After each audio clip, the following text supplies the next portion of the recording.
ਜੇਤਾ ਜੀਉ ਪਿੰਡ ਸਭ ਤੇਰਾ, ਤੂੰ ਅੰਤਰਜਾਮੀ ਪੁਰਖ ਭਗਵਾਨ।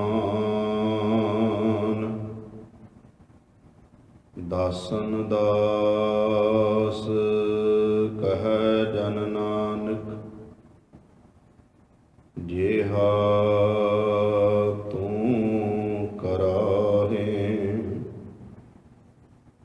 ਤੇਹਾ ਹਉ ਕਰੀ ਵਖਿਆਨ। ਸਤਨਾਮ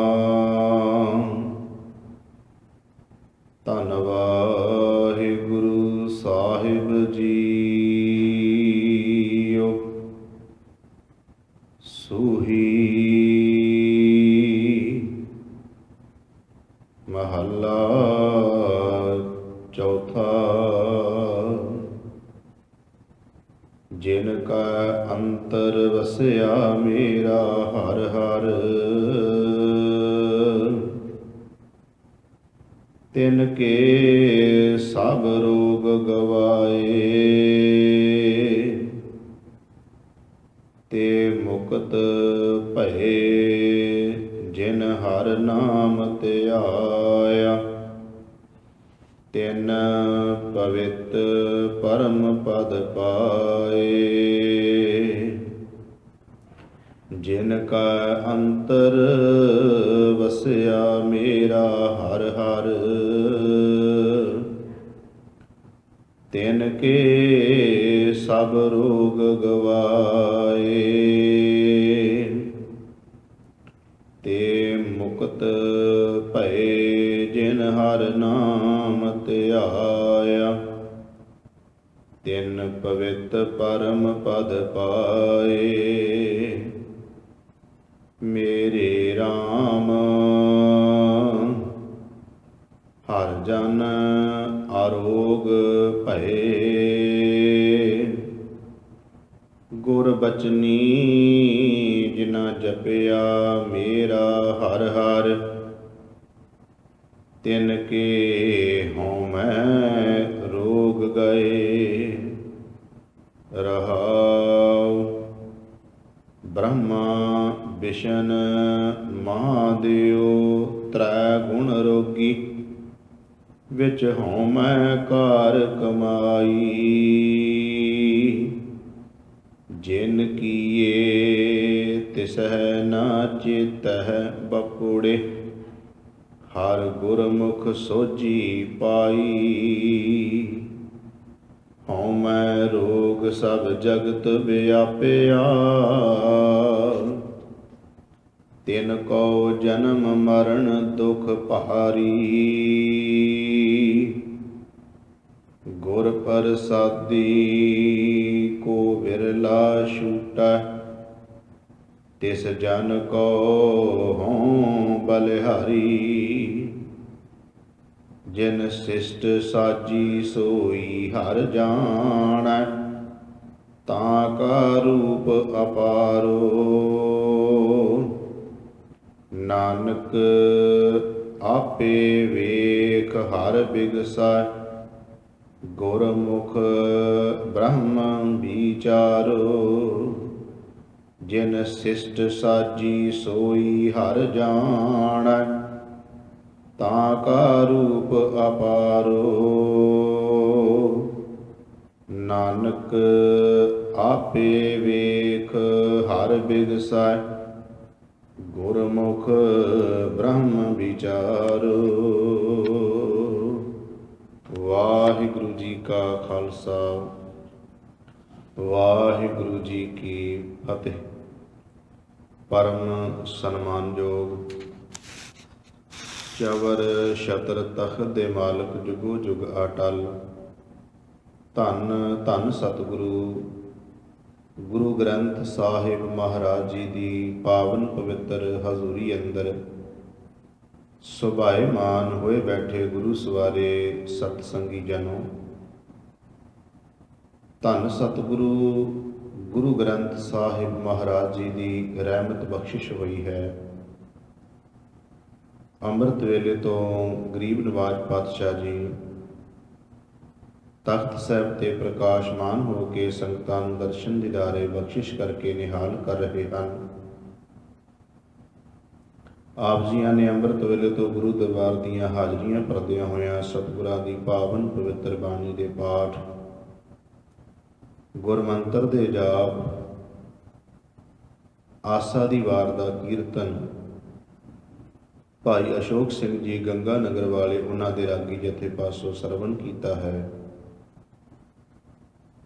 ਸਤਿਗੁਰੂ ਗੁਰੂ ਗ੍ਰੰਥ ਸਾਹਿਬ ਮਹਾਰਾਜ ਜੀਆਂ ਨੇ ਅੰਮ੍ਰਿਤ ਵੇਲੇ ਪ੍ਰਕਾਸ਼ਮਾਨ ਹੋ ਕੇ ਜੋ ਇਲਾਹੀ ਫਰਮਾਨ ਹੁਕਮਨਾਮੇ ਦੇ ਰੂਪ ਵਿੱਚ ਬਖਸ਼ਿਸ਼ ਕੀਤਾ ਹੈ, ਉਹ ਧੰਨ ਧੰਨ ਸਤਿਗੁਰੂ ਗੁਰੂ ਰਾਮਦਾਸ ਮਹਾਰਾਜ ਜੀ ਦਾ ਉਚਾਰਨ ਕੀਤਾ ਹੋਇਆ ਪਾਵਨ ਪਵਿੱਤਰ ਸ਼ਬਦ ਹੈ, ਜੋ ਸੂਹੀ ਰਾਗ ਵਿੱਚ ਸਤਿਗੁਰਾਂ ਬਖਸ਼ਿਸ਼ ਕੀਤਾ। ਗੁਰੂ ਗ੍ਰੰਥ ਸਾਹਿਬ ਜੀ ਦੇ ਪਾਵਨ ਅੰਗ 735 ਅਤੇ 36 ਅੰਗ ਤੇ ਪਾਵਨ ਪਵਿੱਤਰ ਸ਼ਬਦ ਸੁਭਾਇਮਾਨ ਹੈ।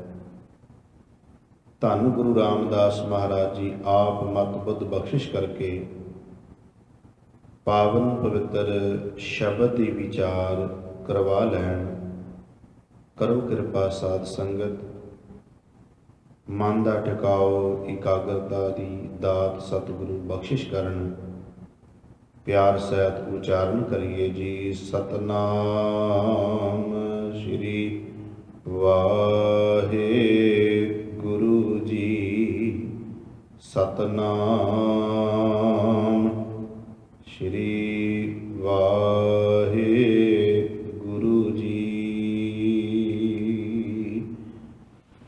ਧੰਨ ਸਤਿਗੁਰੂ ਗੁਰੂ ਰਾਮਦਾਸ ਮਹਾਰਾਜ ਜੀ ਅੱਜ ਦੇ ਪਾਵਨ ਪਵਿੱਤਰ ਸ਼ਬਦ ਰਾਹੀਂ ਜੋ ਸਮੁੱਚੀ ਮਾਨਵਤਾ ਨੂੰ ਗਰੀਬ ਨਵਾਜ ਪਾਤਸ਼ਾਹ ਨੇ ਇਸ ਸ਼ਬਦ ਰਾਹੀਂ ਸੁਨੇਹਾ ਦਿੱਤਾ ਹੈ, ਉਹ ਇਹਨਾਂ ਪਾਵਨ ਪਵਿੱਤਰ ਪੰਕਤੀਆਂ ਵਿੱਚ ਸ਼ਬਦ ਦਾ ਸਮੁੱਚਾ ਭਾਵ ਹੈ। ਰਹਾਉ ਵਾਲੀਆਂ ਪੰਕਤੀਆਂ।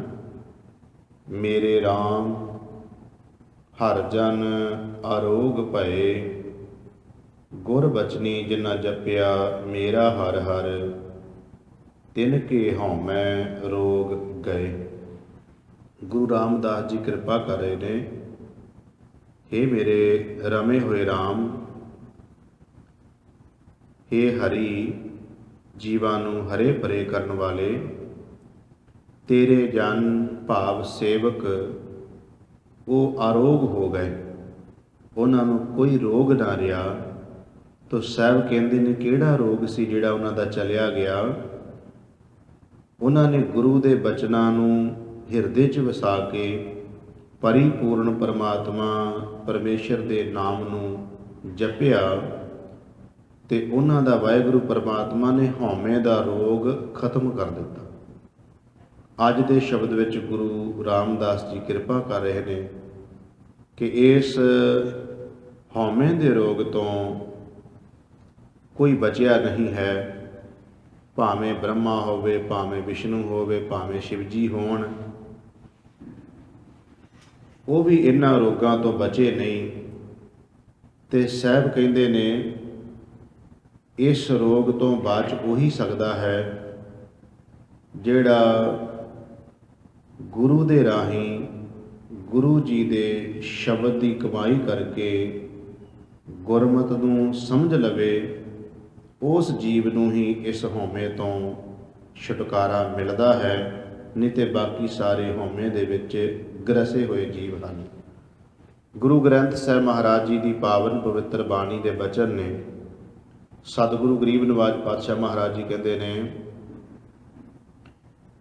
ਕਿ ਇਹ ਹਉਮੈ ਦਾ ਰੋਗ ਹੈ ਕਿ ਅਸਲ ਵਿੱਚ ਸਤਿਗੁਰੂ ਗੁਰੂ ਗ੍ਰੰਥ ਸਾਹਿਬ ਮਹਾਰਾਜ ਜੀ ਦੇ ਬਚਨ ਨੇ ਹਉਮੈ ਦੀਰਘ ਰੋਗ ਹੈ। ਦੀਰਘ ਦਾ ਮਤਲਬ ਹੁੰਦਾ ਬਹੁਤ ਵੱਡਾ। ਸਾਹਿਬ ਕਹਿੰਦੇ ਬੜਾ ਹੀ ਵੱਡਾ ਰੋਗ ਹੈ, ਹਉਮੈ ਦੀਰਘ ਰੋਗ ਹੈ, ਪਰ ਇਹ ਲਾ ਇਲਾਜ ਨਹੀਂ ਹੈ। ਇਹ ਨਹੀਂ ਕਿ ਇਹ ਰੋਗ ਜਾ ਹੀ ਨਹੀਂ ਸਕਦਾ, ਖਤਮ ਹੀ ਨਹੀਂ ਹੋ ਸਕਦਾ। ਸਤਿਗੁਰੂ ਗਰੀਬ ਨਵਾਜ ਪਾਤਸ਼ਾਹ ਮਹਾਰਾਜ ਜੀ ਕਹਿੰਦੇ ਨੇ ਹਉਮੈ ਦੀਰਘ ਰੋਗ ਹੈ, ਦਾਰੂ ਭੀ ਇਸ ਮਾਹੇ। ਇਹਦਾ ਦਾਰੂ ਵੀ ਭਈ ਹੈ। ਜਿਸ ਰੋਗ ਦਾ ਇਲਾਜ ਹੋਵੇ ਉਹ ਰੋਗ ਲਾ ਇਲਾਜ ਨਹੀਂ ਹੁੰਦਾ। ਲਾ ਇਲਾਜ ਰੋਗ ਉਹ ਹੁੰਦਾ ਜਿਹਦਾ ਇਲਾਜ ਹੀ ਨਾ ਲੱਭੇ, ਵੀ ਇਹਦਾ ਕੋਈ ਇਲਾਜ ਹੈ ਹੀ ਨਹੀਂ। ਜਿਵੇਂ ਸਤਿਗੁਰੂ ਗੁਰੂ ਗ੍ਰੰਥ ਸਾਹਿਬ ਜੀ ਦੀ ਬਾਣੀ ਵਿੱਚ ਇੱਕ ਬਚਨ ਹੈ, ਸਾਹਿਬ ਕਹਿੰਦੇ ਔਖਦ ਸਭੇ ਕੀਤੀਆਂ ਨਿੰਦਕ ਕਾ ਦਾਰੂ ਨਾਹੀਂ। ਉੱਥੇ ਜ਼ਰੂਰ ਸ਼ਬਦ ਵਰਤਿਆ ਗੁਰੂ ਸਾਹਿਬ ਨੇ ਕਿ ਨਿੰਦਕ ਦਾ ਕੋਈ ਇਲਾਜ ਨਹੀਂ ਹੈ, ਉਹਦੇ ਵਾਸਤੇ ਕੋਈ ਦਵਾਈ ਦਾਰੂ ਨਹੀਂ ਹੈ। ਪਰ ਸਤਿਗੁਰੂ ਗੁਰੂ ਗ੍ਰੰਥ ਸਾਹਿਬ ਮਹਾਰਾਜ ਜੀ ਕਹਿੰਦੇ ਹਉਮੈ ਦਾ ਇਲਾਜ ਹੈ। ਮਹਾਰਾਜ ਇਹਦਾ ਇਲਾਜ ਕੀ ਹੈ? ਸਾਹਿਬ ਕਹਿੰਦੇ ਨੇ ਹਉਮੈ ਦੀਰਘ ਰੋਗ ਹੈ, ਬੜਾ ਵੱਡਾ ਰੋਗ ਹੈ। ਦਾਰੂ ਪੀ ਇਸ ਮਾਹੇ, ਇਹਦਾ ਦਾਰੂ ਵੀ ਹੈ। ਕਿਰਪਾ ਕਰੇ ਜੇ ਆਪਣੀ ਤਾਂ ਗੁਰ ਕਾ ਸ਼ਬਦ ਕਮਾਏ। ਭਾਈ ਵਾਹਿਗੁਰੂ ਪਰਮਾਤਮਾ ਦੀ ਕਿਰਪਾ ਦੇ ਪਾਤਰ ਬਣ ਲਈ ਗੁਰੂ ਦੇ ਸ਼ਬਦ ਦੀ ਕਮਾਈ ਕਰਨੀ, ਇਹਦੇ ਨਾਲ ਇਹ ਰੋਗ ਚਲਿਆ ਜਾਂਦਾ ਹੈ। ਭਾਈ ਗੁਰਦਾਸ ਜੀ ਨੇ ਵੀ ਇਲਾਜ ਦੱਸਿਆ ਹੈ। ਭਾਈ ਗੁਰਦਾਸ ਜੀ ਕਹਿੰਦੇ ਨੇ ਵਾਹਿਗੁਰੂ ਗੁਰ ਮੰਤਰ ਹੈ ਜਪ ਹਉਮੈ ਖੋਈ। ਕਹਿੰਦੇ ਭਈ ਇੱਕੋ ਹੀ ਇੱਕ ਇਹਦਾ ਇਲਾਜ ਹੈ, ਉਹ ਹੈ ਵਾਹਿਗੁਰੂ ਸ਼ਬਦ ਦੀ ਕਮਾਈ ਕਰਨੀ, ਭਾਵ ਕਿ ਗੁਰੂ ਦੇ ਬਚਨਾਂ ਨੂੰ ਕਮਾਉਣਾ। ਅੱਜ ਦੇ ਸ਼ਬਦ ਵਿੱਚ ਵੀ ਗੁਰੂ ਰਾਮਦਾਸ ਇਹੀ ਕਹਿੰਦੇ ਨੇ ਕਿ ਗੁਰ ਬਚਨੀ ਜਿਨ੍ਹਾਂ ਜਪਿਆ, ਜਿਨ੍ਹਾਂ ਨੇ ਗੁਰੂ ਦੇ ਬਚਨਾਂ ਦੇ ਰਾਹੀਂ ਜੋ ਗੁਰੂ ਨੇ ਕਿਹਾ ਉਹਨੂੰ ਸਤ ਕਰਕੇ ਜਿਨ੍ਹਾਂ ਮੰਨ ਲਿਆ, ਸਾਹਿਬ ਕਹਿੰਦੇ ਉਹਨਾਂ ਦਾ ਹੀ ਰੋਗ ਗਿਆ ਹੈ। ਬਾਕੀ ਜੀਵਤਾ ਰੋਗ ਦੇ ਵਿੱਚ ਗ੍ਰਸੇ ਰਹਿੰਦੇ ਨੇ। ਹਉਮੈ ਅਸਲ ਵਿੱਚ ਹੈ ਕਿ ਮਨੁੱਖ ਜਦੋਂ ਕੁਝ ਪ੍ਰਭੂ ਪਰਮਾਤਮਾ ਵਾਹਿਗੁਰੂ ਵੱਲੋਂ ਮਿਲੀਆਂ ਹੋਈਆਂ ਚੀਜ਼ਾਂ ਦਾ ਗੁਮਾਨ ਕਰਦਾ ਹੈ, ਮਾਨ ਕਰਦਾ ਹੈ, ਉਹ ਚੀਜ਼ਾਂ ਫਿਰ ਇਹਨੂੰ ਪਰਮਾਤਮਾ ਤੋਂ ਦੂਰ ਕੱਢਦੀਆਂ, ਉਹੀ ਅਸਲ 'ਚ ਹਉਮੈ ਬਣ ਜਾਂਦੀ ਹੈ। ਜਿਹੜਾ ਵਪਾਰੀ ਵਰਗ ਹੈ ਉਹਦੀ ਆਪਣੀ ਹਉਮੈ ਹੈ। ਇਸ ਤਰ੍ਹਾਂ ਰਾਜਨੀਤਿਕ ਲੋਕਾਂ ਦੀ ਆਪਣੀ ਹਉਮੈ ਹੈ, ਧਾਰਮਿਕ ਲੋਕਾਂ ਦੀ ਆਪਣੀ ਹਉਮੈ ਹੈ। ਹਰ ਇੱਕ ਦਾ ਆਪਣੀ ਹਉਮੈ ਹੈ, ਪਰ ਬਚਿਆ ਜੇ ਤੋਂ ਕੋਈ ਨਹੀਂ ਹੈ। ਵਪਾਰੀ ਵਰਗ ਜਿਹੜਾ ਹੈ ਉਹ ਧਨ ਦੌਲਤ ਦੀ ਜਿਹੜੀ ਹੈ ਉਹਦਾ ਕਾਰੋਬਾਰ ਦੇ ਖਿਲਾਰੇ ਕਰਕੇ ਉੱਦਾਂ ਦੀ ਹਉਮੈ ਹੈ। ਰਾਜਨੀਤਿਕ ਲੋਕਾਂ ਨੂੰ ਆਪਣੀ ਤਰ੍ਹਾਂ ਦੀ ਹਉਮੈ ਹੈ, ਕੁਰਸੀ ਦੀ ਹਉਮੈ ਹੈ, ਰਾਜ ਦੀ ਹਉਮੈ ਹੈ। ਤੇ ਧਾਰਮਿਕ ਜਗਤ ਵਿੱਚ ਵੀ ਨਹੀਂ ਜੀਵ ਬਚੇ ਹੋਏ। ਧਾਰਮਿਕ ਜਗਤ ਵਿੱਚ ਵੀ ਜੀਵ ਆਪਣੀ ਹਉਮੈ ਬਣਾ ਕੇ ਬੈਠਾ ਹੈ। ਸ਼੍ਰੀ ਗੁਰੂ ਤੇਗ ਬਹਾਦਰ ਮਹਾਰਾਜ ਜੀ ਨੇ ਬਚਨ ਕੀਤੇ ਨੇ ਆਪਣੇ ਪਾਵਨ ਪਵਿੱਤਰ ਸ਼ਲੋਕਾਂ ਵਿੱਚ। ਸ਼੍ਰੀ ਗੁਰੂ ਤੇਗ ਬਹਾਦਰ ਮਹਾਰਾਜ ਜੀ ਕਹਿੰਦੇ ਜੇ ਧਾਰਮਿਕ ਜਗਤ ਵਿੱਚ ਵੀ ਬੰਦਾ ਹਉਮੈ ਦਾ ਗਰਸਿਆ ਹੋਇਆ ਹੈ ਤੇ ਸਮਝ ਲਓ ਉਹਦੇ ਕੀਤੇ ਹੋਏ ਜਿਹੜੇ ਧਰਮ ਕਰਮ ਨੇ ਉਹ ਇਸ ਤਰ੍ਹਾਂ ਦੇ ਨੇ ਜਿਵੇਂ ਇੱਕ ਹਾਥੀ ਦਾ ਇਸ਼ਨਾਨ ਕਰਾਉਣ ਤੋਂ ਬਾਅਦ ਉਸ ਹਾਥੀ ਨੂੰ ਜਿਵੇਂ ਖੁੱਲ੍ਹਾ ਛੱਡ ਦਿੰਦੇ ਹੋ ਇਸ਼ਨਾਨ ਕਰਾਉਣ ਤੋਂ ਬਾਅਦ, ਤੇ ਉਹ ਆਪਣੀ ਸੁੰਡ ਦੇ ਨਾਲ ਮਿੱਟੀ ਨੂੰ ਚੁੱਕ ਕੇ ਆਪਣੇ ਉੱਤੇ ਸੁੱਟ ਲੈਂਦਾ ਹੈ। ਸ਼੍ਰੀ ਗੁਰੂ ਤੇਗ ਬਹਾਦਰ ਮਹਾਰਾਜ ਜੀ ਨੇ ਧਾਰਮਿਕ ਜਗਤ ਵਿੱਚ ਜਿਹੜੇ ਲੋਕ ਹਉਮੈ ਕਰਦੇ ਨੇ ਉਹਨਾਂ ਬਾਰੇ ਇਹ ਸ਼ਬਦ ਵਰਤਿਆ ਹੈ। ਸਾਹਿਬ ਕਹਿੰਦੇ ਤੀਰਥ ਬਰਤ ਅਰਦਾਨ ਕਰ ਮਨ ਮੈਂ ਤਰੈ ਗੁਮਾਨ। ਸਾਹਿਬ ਕਹਿੰਦੇ ਤੀਰਥਾਂ ਦੀ ਯਾਤਰਾ ਕੀਤੀ, ਵਰਤ ਰੱਖੇ ਜੀਵ ਨੇ, ਦਾਨ ਕੀਤੇ। ਧੰਨ ਸ਼੍ਰੀ ਗੁਰੂ ਤੇਗ ਬਹਾਦਰ ਮਹਾਰਾਜ ਜੀ ਕਹਿੰਦੇ ਇਹ ਸਾਰੇ ਧਾਰਮਿਕ ਕਰਮੀ ਨੇ। ਤੀਰਥਾਂ ਦਾ ਇਸ਼ਨਾਨ, ਵਰਤ, ਇਸੇ ਤਰ੍ਹਾਂ ਦਾਨ ਕਰਨਾ। ਤੀਰਥ ਵਰਤ ਅਰ ਦਾਨ ਕਰੇ, ਧਾਰਮਿਕ ਕਰਨ ਤੋਂ ਬਾਅਦ ਮਨ ਮੈਂ ਧਰੈ ਗੁਮਾਨ। ਗੁਮਾਨ ਮੈਨੇ ਹਉਮੈ। ਸਾਹਿਬ ਕਹਿੰਦੇ ਮਨ ਵਿੱਚ ਹਉਮੈ ਆ ਗਈ ਕਿ ਮੈਂ ਜਿੰਨੀ ਤੀਰਥਾਂ ਦੀ ਯਾਤਰਾ ਕੀਤੀ ਕੌਣ ਕਰ ਸਕਦਾ ਹੈ। ਜਿਸ ਤਰ੍ਹਾਂ ਮੈਂ ਜੋ ਧਾਰਮਿਕ ਕਰਮ ਕਰ ਰਿਹਾ ਹਾਂ ਕੌਣ ਕਰ ਸਕਦਾ ਹੈ। ਜਿੰਨਾ ਦਾਨ ਪੁੰਨ ਮੈਂ ਕਰਦਾ ਕੌਣ ਕਰ ਸਕਦਾ। ਸਾਹਿਬ ਜੀ ਕਹਿੰਦੇ ਅੰਦਰ ਇਹ ਹਉਮੈ ਜਦੋਂ ਪੈਦਾ ਹੋ ਗਈ ਤੇ ਇਸ ਹਉਮੈ ਪੈਦਾ ਹੋਣ ਦੇ ਨਾਲ ਕੀ ਹੋਇਆ, ਉਸ ਮਨੁੱਖ ਨੂੰ ਲਾਭ ਨਾ ਕੋਈ ਹੋਇਆ। ਜਿਵੇਂ ਹਾਥੀ ਦਾ ਇਸ਼ਨਾਨ ਕਰਾਉਣ ਤੋਂ ਬਾਅਦ ਹਾਥੀ ਨੂੰ ਕੋਈ ਲਾਭ ਨਹੀਂ ਹੈ। ਤੀਰਥ ਵਰਤ ਅਰ ਦਾਨ ਕਰ ਮਨ ਮੈਂ ਧਰੈ ਗੁਮਾਨ, ਨਾਨਕ ਨਿਫਲ ਜਾਤ ਤੇ ਜਿਉ ਕੁੰਚਰ ਇਸ਼ਨਾਨ। ਕੁੰਚਰ ਮੈਨੇ ਹਾਥੀ, ਜਿਵੇਂ ਹਾਥੀ ਦਾ ਇਸ਼ਨਾਨ ਹੋਵੇ। ਹੁਣ ਜਦੋਂ ਅਸੀਂ ਇਸ ਚੀਜ਼ ਨੂੰ ਦੇਖਦੇ ਹਾਂ ਤਾਂ ਸੱਚਮੁੱਚ ਇਉਂ ਹੀ ਲੱਗਦਾ ਹੈ ਕਿ ਜਦੋਂ ਧਾਰਮਿਕ ਜਗਤ ਵਿੱਚ ਵੀ ਇਹ ਚੀਜ਼ਾਂ ਦੇਖੀਆਂ ਜਾਂਦੀਆਂ ਨੇ। ਹੁਣ ਦੇਖੋ ਡੇਰੇਦਾਰ ਬੰਦਾ ਜਿਹੜਾ ਡੇਰਾ ਬਣਾ ਕੇ ਆਪਣੀ ਮਰਜ਼ਾਦਾ ਚਲਾ ਰਿਹਾ ਹੈ, ਇਹ ਵੀ ਹਉਮੈ ਹੀ ਹੈ। ਕਿਉਂ? ਕਿਉਂਕਿ ਹਉਮੈ ਆਪਣਾ ਨਾਂ ਚਾਹੁੰਦੀ ਹੈ। ਹਉਮੈ ਚਾਹੁੰਦੀ ਹੈ ਮੇਰਾ ਨਾਂ ਬਣੇ, ਤੇ ਜੇ ਆਪਣਾ ਨਾਂ ਬਣਾਉਣਾ ਫਿਰ ਡੇਰਾ ਬਣਾਉਣਾ ਪਏਗਾ, ਕਿਉਂਕਿ ਡੇਰੇ 'ਚ ਆਪਣੀ ਮਰਜ਼ੀ ਹੋਣੀ ਹੈ। ਜੇ ਗੁਰਦੁਆਰਾ ਹੈ ਤੇ ਗੁਰਦੁਆਰੇ ਵਿੱਚ ਗੁਰੂ ਦੀ ਮਰਜ਼ੀ ਚੱਲਣੀ ਹੈ ਨਾ, ਬੰਦੇ ਦੀ ਮਰਜ਼ੀ ਨਹੀਂ ਚੱਲ ਸਕਦੀ। ਬੰਦੇ ਦੀ ਮਰਜ਼ੀ ਤੇ ਉੱਥੇ ਹੀ ਚੱਲੂਗੀ ਜਿੱਥੇ ਉਹਦਾ ਆਪਣਾ ਸਾਰਾ ਕੁਝ ਹੋਵੇ। ਤੇ ਗੁਰਦੁਆਰਾ ਜੇ ਗੁਰੂ ਦਾ ਹੋਵੇ ਤੇ ਫਿਰ ਗੁਰੂ ਦੀ ਮਰਜ਼ੀ ਚੱਲਣੀ ਚਾਹੀਦੀ ਹੈ, ਫਿਰ ਬੰਦੇ ਦੀ ਮਰਜ਼ੀ ਨਹੀਂ ਚੱਲਦੀ। ਡੇਰੇਦਾਰਾਂ ਦਾ ਗੁਰੂ ਤੋਂ ਅਲੱਗ ਹੋਣਾ ਇਹ ਹਉਮੈ ਦਾ ਹੀ ਪ੍ਰਤੀਕ ਹੈ, ਹੋਰ ਕੁਝ ਵੀ ਨਹੀਂ ਹੈ। ਆਪਣੇ ਆਪ ਨੂੰ ਵੱਖਰੇ ਤਖਤ ਲਾ ਕੇ ਬਹਿਣਾ, ਗੁਰੂ ਤੋਂ ਵੀ ਉੱਚੇ ਦਰਜੇ ਆਪਣੇ ਆਪ ਦੇ ਬਣਾ ਲੈਣੇ, ਇਹ ਸਾਰੇ ਦੇ ਸਾਰੇ ਹਉਮੈ ਦੇ ਹੀ ਇੱਕ ਰੂਪ ਨੇ ਜਿਹੜੇ ਧਾਰਮਿਕ ਜਗਤ ਵਿੱਚ ਹਨ। ਕਿਉਂਕਿ ਜੇ ਉਹਨਾਂ ਨੂੰ ਇਹ ਹੋਵੇ ਕਿ ਨਾ ਗੁਰੂ ਦਾ ਹੋਣਾ ਚਾਹੀਦਾ ਹੈ, ਤੇ ਜੇ ਗੁਰੂ ਦਾ ਨਾ ਹੋਵੇਗਾ ਫਿਰ ਆਪਣੇ ਨਾਵਾਂ ਦੀ ਮਨੁੱਖ ਨੂੰ ਇੰਨਾ ਜ਼ਿਆਦਾ ਚਿੰਤਾ ਨਹੀਂ ਹੋਣੀ ਚਾਹੀਦੀ ਵੀ ਮੇਰਾ ਨਾਂ ਹੋਣਾ ਚਾਹੀਦਾ, ਨਾ ਹਮੇਸ਼ਾ ਗੁਰੂ ਦਾ ਹੀ ਚਾਹੀਦਾ ਹੈ। ਤੇ ਗੁਰੂ ਦਾ ਨਾਂ ਜੇ ਚਲਾਉਣਾ ਹੈ ਫਿਰ ਆਪਣੇ ਆਪ ਨੂੰ ਮਟਾਉਣਾ ਪੈਂਦਾ, ਤਾਂ ਗੁਰੂ ਦਾ ਨਾਂ ਚੱਲਦਾ ਹੈ। ਜੇ ਬੰਦਾ ਚਾਹੁੰਦਾ ਵੀ ਮੈਂ ਆਪਣਾ ਨਾਮ ਹੀ ਚਲਾਈ ਚੱਲਾਂ, ਗੁਰੂ ਦਾ ਵੀ ਚਲਾਈ ਚੱਲਾਂ, ਇਹ ਬੜੀ ਵੱਡੀ ਚਲਾਕੀ ਹੈ। ਕੇਵਲ ਗੁਰੂ ਦੇ ਨਾਂ ਨੂੰ ਵਰਤ ਕੇ ਬੰਦਾ ਆਪਣਾ ਨਾਂ ਚਲਾਉਣਾ ਚਾਹੁੰਦਾ ਹੈ।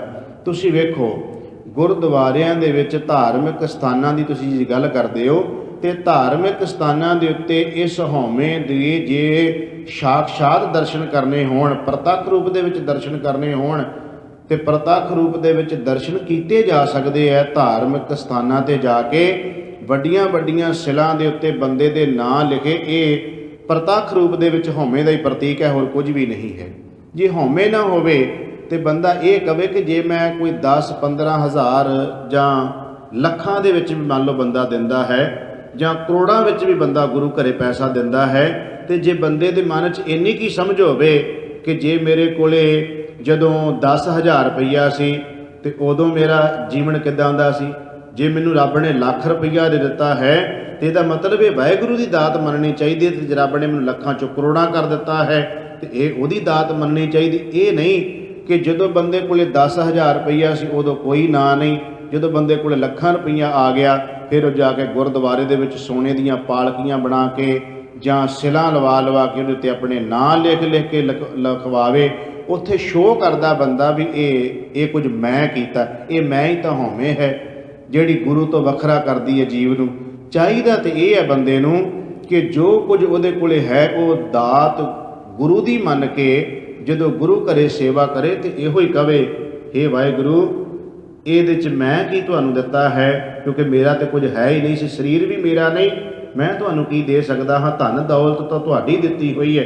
ਉੱਥੇ ਇਹ ਕਹਿਣਾ ਚਾਹੀਦਾ ਹੈ, ਕਬੀਰ ਮੇਰਾ ਮੁਝ ਮੈਂ ਕਿਛ ਨਹੀਂ, ਜੋ ਕਿਛ ਹੈ ਸੋ ਤੇਰਾ, ਤੇਰਾ ਤੁਝ ਕੋ ਸੌਂਪ ਦੇ ਕਿਆ ਲਾਗੈ ਮੇਰਾ। ਇਹ ਹੈ ਬੰਦੇ ਦੇ ਅੰਦਰੋਂ ਹਉਮੈ ਜਾਣ ਦਾ ਇੱਕੋ ਹੀ ਇੱਕ ਤਰੀਕਾ ਸਾਧਨ ਹੈ ਕਿ ਉਹ ਆਪਣੇ ਆਪ ਨੂੰ, ਆਪਣੀ ਹਸਤੀ ਨੂੰ ਮਿਟਾਵੇ ਤੇ ਗੁਰੂ ਦੀ ਜਿਹੜੀ ਹੈ ਹਸਤੀ ਉਹਨੂੰ ਮੰਨੇ।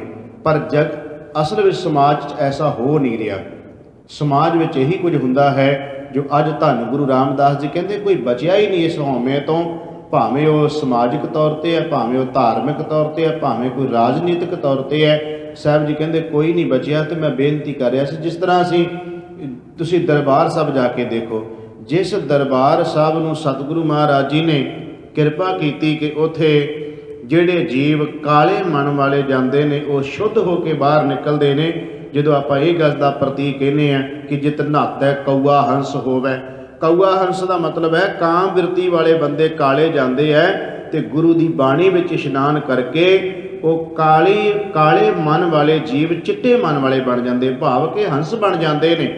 ਤੇ ਅਸੀਂ ਜਾ ਕੇ ਗੁਰਦੁਆਰਿਆਂ ਦੇ ਵਿੱਚ ਦਰਬਾਰ ਸਾਹਿਬ ਵੀ ਅਸੀਂ ਕੋਈ ਜਗ੍ਹਾ ਨਹੀਂ ਛੱਡੀ, ਕੋਈ ਐਸਾ ਥਾਂ ਨਹੀਂ ਛੱਡਿਆ ਜਿੱਥੇ ਅਸੀਂ ਆਪਣੇ ਨਾਂ ਨਾ ਲਿਖਵਾਏ ਹੋਣ। ਤੁਸੀਂ ਦਰਬਾਰ ਸਾਹਿਬ ਦੇ ਕਦੀ ਅੰਦਰ ਜਦੋਂ ਮੱਥਾ ਟੇਕ ਕੇ ਪਰਿਕਰਮਾ ਕਰੋਗੇ ਨਾ ਤੇ ਵੇਖਿਓ ਅੰਦਰਲੀਆਂ ਲੱਗੀਆਂ ਸਿਲਾਂ 'ਤੇ ਵੀ ਨਾਂ ਲਿਖੇ ਹੋਏ ਨੇ। ਬਾਹਰ ਪਰਿਕਰਮਾ ਵਿੱਚ ਤੁਸੀਂ ਦੇਖ ਲਿਓ ਜੇ, ਜਿੱਥੇ ਜਿੱਥੇ ਤੁਸੀਂ ਵੇਖੋਗੇ ਤੁਹਾਨੂੰ ਉੱਥੇ ਹੀ ਹਰ ਬੰਦੇ ਦਾ ਉੱਥੇ ਨਾ ਕਿਸੇ ਦਾ ਨਾਂ ਜ਼ਰੂਰ ਤੁਹਾਨੂੰ ਨਜ਼ਰ ਆਏਗਾ। ਭਾਵੇਂ ਉਹ 2100 ਰੁਪਈਆ ਹੋਵੇ, ਭਾਵੇਂ 1100 ਰੁਪਈਆ ਹੋਵੇ, ਤੇ ਭਾਵੇਂ 500 ਰੁਪਈਏ ਦੀਆਂ ਵੀ ਮੈਂ ਵੇਖਿਆ, ਇੱਥੋਂ ਤੱਕ ਕਿ 101 ਜਾਂ 200 ਰੁਪਈਏ ਦੀਆਂ ਵੀ ਸਿਰਾਂ ਲੋਕਾਂ ਨੇ ਲਵਾਈਆਂ ਨੇ। ਇੱਕ 100 ਰੁਪਈਆ ਦੇ ਕੇ, 200 ਦੇ ਕੇ, 500 ਦੇ ਕੇ, 1000 ਦੇ ਕੇ ਕੀ ਬੰਦਾ ਸ਼ੋਅ ਕਰਨਾ ਚਾਹੁੰਦਾ ਵੀ ਉੱਥੇ ਪੱਥਰ ਦੀ ਸਿਲ ਲਵਾ ਕੇ ਇਹੀ ਸ਼ੋਅ ਕਰਨਾ ਚਾਹੁੰਦਾ ਨਾ ਵੀ ਇਹ ਸਿਲ ਮੈਂ ਲਵਾਈ ਹੈ, ਵੀ ਮੈਂ ਪੈਸੇ ਦਿੱਤੇ ਨੇ। ਤੇ ਜੇ ਕਿਤੇ ਬੰਦੇ ਦੇ ਮਨ ਵਿੱਚ ਇਹ ਹੁੰਦਾ ਤੇ ਫਿਰ ਦਰਬਾਰ ਸਾਹਿਬ ਦੇ ਪੱਥਰ ਚਿੱਟੇ ਹੀ ਰਹਿਣੇ ਸੀ, ਕਾਲੇ ਨਹੀਂ ਸੀ ਹੋਣੇ, ਪਰ ਕਾਲੇ ਅਸੀਂ ਕਰ ਦਿੱਤੇ। ਤੁਸੀਂ ਕਈ ਵਾਰ ਦੇਖੋ ਕਿ ਗੁਰਦੁਆਰੇ ਜਿਸ ਗੁਰੂ ਗ੍ਰੰਥ ਸਾਹਿਬ ਮਹਾਰਾਜ ਜੀ ਦਾ ਜਿਸ ਪਾਲਕੀ 'ਚ ਪ੍ਰਕਾਸ਼ ਹੁੰਦਾ ਹੈ, ਮੈਂ ਕਈ ਜਗ੍ਹਾ ਦੇਖੀਆਂ ਨੇ, ਕਿਉਂਕਿ ਜਾਣ ਦਾ ਮੌਕਾ ਮਿਲਦਾ ਰਹਿੰਦਾ ਹੈ ਦੇਸ਼ਾਂ ਵਿਦੇਸ਼ਾਂ ਵਿੱਚ। ਹੋਰ ਵੀ ਚਲੋ ਇੱਥੇ ਕੈਨੇਡਾ ਵਿੱਚ ਤਾਂ ਭਾਵੇਂ ਆਪਾਂ ਨੂੰ ਇਸ ਤਰ੍ਹਾਂ ਦੀ ਅਜੇ ਮੈਨੂੰ ਕੋਈ ਚੀਜ਼ ਨਹੀਂ ਦਿਸੀ ਗੁਰਦੁਆਰੇ ਦੇ ਵਿੱਚ ਕਿ ਜਿੱਥੇ ਕਿਤੇ ਪੱਖਿਆਂ ਦੇ ਉੱਤੇ ਜਾਂ ਦਰਵਾਜ਼ਿਆਂ ਉੱਤੇ ਜਾਂ ਕਿਤੇ ਪਾਲਕੀ ਦੇ ਉੱਤੇ ਕਿਸੇ ਦਾ ਨਾਂ ਲਿਖਿਆ ਹੋਵੇ। ਇੱਥੇ ਤਾਂ ਮੈਨੂੰ ਜਿੰਨਿਆਂ ਕੁ ਗੁਰੂ ਘਰਾਂ ਵਿੱਚ ਮੈਨੂੰ ਜਾਣ ਦਾ ਮੌਕਾ ਮਿਲਿਆ, ਮੈਨੂੰ ਇੱਥੇ ਚੀਜ਼ ਨਜ਼ਰ ਇਹ ਨਹੀਂ ਆਈ। ਪਰ ਪੰਜਾਬ ਦੀ ਧਰਤੀ ਦੀ ਮੈਂ ਗੱਲ ਕਰ ਰਿਹਾ, ਹਿੰਦੁਸਤਾਨ ਦੇ ਵਿੱਚ ਜੋ ਮੈਂ ਘੁੰਮ ਕੇ ਦੇਖਿਆ, ਉੱਥੇ ਇਹ ਤੱਕਿਆ ਵੀ ਕਿਸੇ ਵੀ ਗੁਰਦੁਆਰੇ ਵਿੱਚ ਤੁਸੀਂ ਚਲੇ ਜਾਓ, ਲੱਕੜ ਦੀਆਂ ਬੜੀਆਂ ਬੜੀਆਂ ਜਿਹੜੀਆਂ ਪਾਲਕੀਆਂ ਬਣੀਆਂ ਜਿਨ੍ਹਾਂ 'ਚ ਗੁਰੂ ਗ੍ਰੰਥ ਸਾਹਿਬ ਜੀ ਦਾ ਪ੍ਰਕਾਸ਼ ਹੈ, ਉਸ ਪਾਲਕੀ ਦੇ ਫਰੰਟ ਦੇ ਉੱਤੇ ਹੀ ਵੱਡਾ ਸਾਰਾ ਮੋਟੇ ਅੱਖਰਾਂ 'ਚ ਲਿਖਿਆ ਹੁੰਦਾ ਹੈ, ਇਹ ਜਿਹੜੀ ਫਲਾਣੇ ਨੇ ਸੇਵਾ ਕਰਵਾਈ ਹੈ। ਬਈ ਕਿਹਨੂੰ ਦੱਸਦਾ ਪਿਆ ਇਹ ਕਿਹਨੂੰ ਕਹਿ ਰਿਹਾ ਵੀ ਫਲਾਣੇ ਨੇ ਸੇਵਾ ਕਰਵਾਈ ਹੈ? ਮੈਨੂੰ ਖਿਮਾ ਕਰਿਓ, ਅਸੀਂ ਆ ਜਿਹੜਾ ਨਾਮ ਹੀ ਬੁਲਾਉਣ ਦਾ ਇੱਕ ਸਾਡੇ 'ਚ ਆ ਗਈ ਨਾ ਗੱਲ ਵੀ ਵੱਡੀ ਵੱਡੀ ਲਿਸਟ ਬਣਾ ਕੇ ਦੇਣੀ, ਇਹ ਵੀ ਅਸਲ 'ਚ ਜਿਹੜਾ ਜੇ ਆਪਾਂ ਸਹੀ ਰੂਪ ਦੇ ਵਿੱਚ ਇਹਨੂੰ ਬਿਲਕੁਲ ਗੁਰੂ ਦੀ ਹਜ਼ੂਰੀ 'ਚ ਬਿਲਕੁਲ ਸੱਚ ਦੀ ਗੱਲ ਕਰੀਏ ਤੇ ਸੱਚਾਈ ਅਸਲ ਵਿੱਚ ਇਹ ਹੈ ਵੀ ਨਾਮ ਹੀ ਅਸੀਂ ਕਿਹਨੂੰ ਦੱਸਣਾ ਹੁੰਦਾ, ਜਿਹੜਾ ਅਸੀਂ ਨਾਂ ਲਿਖਵਾ ਇੱਥੇ ਬੁਲਾਉਂਦੇ ਵੀ ਆਪਾਂ ਵੀ ਸਾਡਾ ਨਾਂ ਬੋਲੋ ਜੀ, ਕਿਹਨੂੰ ਦੱਸਣਾ ਹੁੰਦਾ ਨਾਂ ਉਹ ਜਿਹੜਾ। ਜੇ ਤਾਂ ਅਸੀਂ ਕਹਿੰਦੇ ਹਾਂ ਗੁਰੂ ਨੂੰ ਦੱਸਣਾ ਹੈ ਤੇ ਗੁਰੂ ਨੂੰ ਲੋੜ ਹੀ ਨਹੀਂ ਪੈਂਦੀ ਦੱਸਣ ਦੀ, ਗੁਰੂ ਨੂੰ ਤਾਂ ਖੁਦ ਹੀ ਨਾਂ ਦਾ ਪਤਾ ਹੁੰਦਾ, ਅਸੀਂ ਕਿਹਨੂੰ ਦੱਸਣਾ ਹੁੰਦਾ। ਇਹ ਵੀ ਸਾਡਾ ਕਿਤੇ ਨਾ ਕਿਤੇ, ਚਲੋ ਇਹਨੂੰ ਜੇ ਹਉਮੈ ਨਾ ਸਮਝੀਏ ਤੇ ਬੇਸਮਝੀ ਕਹਿ ਸਕਦੇ ਹਾਂ। ਜੇ ਇਸ ਚੀਜ਼ ਨੂੰ ਅਸੀਂ ਇਹ ਮੰਨ ਲਈਏ 2 ਮਿੰਟ ਵਾਸਤੇ ਵੀ ਚਲੋ ਇਹ ਹਉਮੈ ਨਹੀਂ ਹੈ ਜੀ, ਪਰ ਇਹ ਬੇਸਮਝੀ ਜ਼ਰੂਰ ਹੈਗੀ ਆ ਵੀ ਅਸੀਂ ਲਿਸਟਾਂ ਬਣਵਾ ਕੇ ਜਿਹੜਾ ਨਾਮ ਹੀ ਬਣਵਾਉਂਦੇ ਆ। ਇਹ ਵੀ ਅਸਲ ਵਿੱਚ, ਕਿਉਂਕਿ ਜੇ ਤੁਸੀਂ ਕਿਸੇ ਦਾ ਨਾਂ ਨਹੀਂ ਲੈਂਦੇ, ਸਾਡੇ ਨਾਲ ਤਾਂ ਵਾਪਰਦੀਆਂ ਨੇ, ਇਹ ਕੋਈ ਸਾਡੇ ਨਾਲ ਤਾਂ ਵਾਪਰਦਾ ਹੀ ਹੈ ਨਾ। ਸਾਨੂੰ ਅਗਲੇ ਉਸੇ ਵੇਲੇ ਕਹਿ ਦਿੰਦੇ ਪਾਸੇ ਹੋ ਕੇ, ਭਾਈ ਸਾਹਿਬ ਤੁਸੀਂ ਨਾਂ ਹੀ ਨਹੀਂ ਲਿਆ ਸਾਡਾ, ਤਾਂ ਉਦੋਂ ਫਿਰ ਮਨ ਵਿੱਚ ਜ਼ਰੂਰ ਥੋੜ੍ਹਾ ਜਿਹਾ ਇਹ ਸ਼ੱਕ ਜਿਹਾ ਪੈਦਾ ਹੁੰਦਾ ਉਦੋਂ ਵੀ ਇਹ ਨਾਂ ਕਿਹਨੂੰ ਦੱਸਣਾ ਚਾਹੁੰਦੇ, ਜਿਹੜਾ ਕਹਿੰਦੇ ਬੋਲਿਆ ਨਹੀਂ ਗਿਆ ਨਾਂ ਵੀ ਕਿਹਦੇ ਵਾਸਤੇ ਸੀ ਉਹ। ਜੇ ਤਾਂ ਗੁਰੂ ਵਾਸਤੇ ਸੀ, ਗੁਰੂ ਨੂੰ ਤਾਂ ਪਤਾ ਹੀ ਹੈ ਫਿਰ ਅਸੀਂ ਕੀ ਗੋਲਕ ਵਿੱਚ ਪਾਇਆ, ਕੀ ਲੈ ਕੇ ਆਏ ਹਾਂ, ਗੁਰੂ ਨੂੰ ਸਾਰਾ ਕੁਝ ਹੀ ਪਤਾ ਹੈ। ਅਸੀਂ ਨਹੀਂ ਵੀ ਦੱਸਦੇ ਵੀ ਅਸੀਂ ਗੁਰਦੁਆਰੇ ਜਦੋਂ ਐਂਟਰ ਹੋ ਜਾਂਦੇ ਹਾਂ ਨਾ, ਉਦੋਂ ਗੁਰੂ ਨੂੰ ਪਤਾ ਚੱਲ ਜਾਂਦਾ ਵੀ ਇਹ ਕੀ ਲਿਆਇਆ, ਕੀ ਦਿੱਤਾ, ਕੀ ਕਰ ਰਿਹਾ ਹੈ। ਸੋ ਕਹਿਣ ਤੋਂ ਭਾਵ ਅੱਜ ਦਾ ਸ਼ਬਦ ਹੀ ਇਹ ਚੱਲ ਰਿਹਾ ਹੈ ਕਿ ਜੀਵ ਤੋਂ ਹਉਮੈ ਤੋਂ ਬਚਣਾ ਹੈ। ਤੇ ਸਾਹਿਬ ਕਹਿੰਦੇ ਇਸ ਹਉਮੈ ਤੋਂ ਤੇ ਬੜੇ ਬੜੇ ਰਿਸ਼ੀ ਮੁਨੀ ਵੀ ਨਹੀਂ ਬਚੇ, ਤੇ ਆਮ ਵਿਚਾਰੇ ਬੰਦੇ ਦੇ ਕੀ ਬਸ ਦੀ ਗੱਲ ਹੈ, ਕਿਵੇਂ ਬਚ ਸਕਦਾ। ਬੇਨਤੀ ਕਰ ਰਿਹਾ ਹਾਂ ਕਿ ਇਸ ਤੋਂ ਬਚਾਅ ਵਾਸਤੇ ਸਾਹਿਬ ਜੀ ਕਹਿੰਦੇ ਨੇ ਉਹ ਹੈ ਪਰਮਾਤਮਾ ਦਾ ਨਾਮ, ਉਹ ਹੈ ਪਰਮੇਸ਼ਰ ਦਾ ਨਾਮ। ਮੈਂ ਇੱਕ ਗਾਥਾ ਪੜ੍ਹੀ ਬੜੀ ਪਿਆਰੀ ਹਉਮੈ ਨਾਲ ਸੰਬੰਧਿਤ, ਕਿ ਇੱਕ ਮਾਤਾ ਨੇ ਆਪਣੇ ਪੁੱਤਰ ਨੂੰ ਪਾਲਿਆ, ਉਸ ਦਾ ਪਤੀ ਉਹ ਚੜ੍ਹਾਈ ਕਰ ਗਿਆ ਤੇ ਉਹਦਾ ਇੱਕੋ ਇੱਕ ਪੁੱਤਰ ਸੀ, ਉਹਨੇ ਪਾਲਣ ਪੋਸ਼ਣ ਕੀਤਾ, ਪੜ੍ਹਾਇਆ ਲਿਖਾਇਆ, ਬੜੀ ਮਿਹਨਤ ਕੀਤੀ ਮਾਤਾ ਨੇ।